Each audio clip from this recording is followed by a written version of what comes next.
Happy Wednesday Memorial. I am coming from Maxwell Hall. I got Jesus looking over my shoulder, probably for good reason.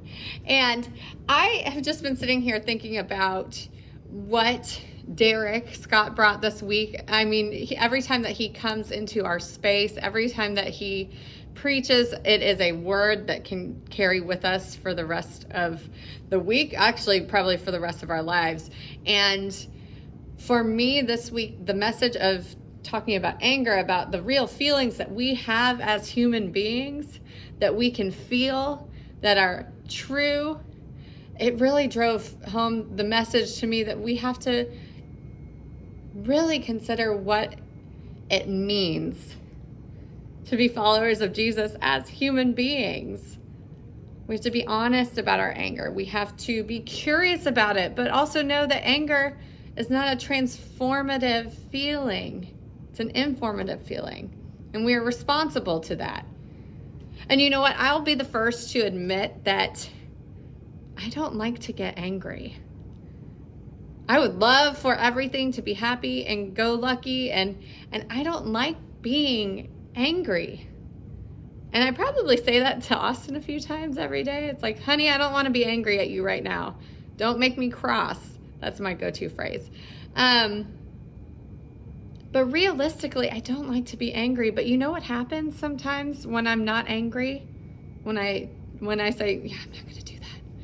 I become like a shaken soda bottle. So I bottle everything up because I am actually angry, right? There are some times that things make us angry.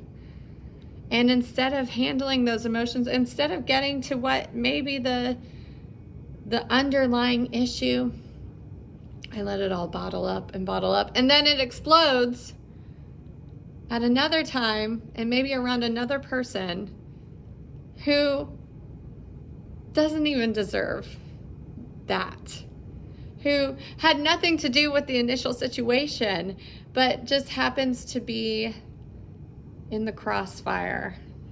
I get my anger all over them.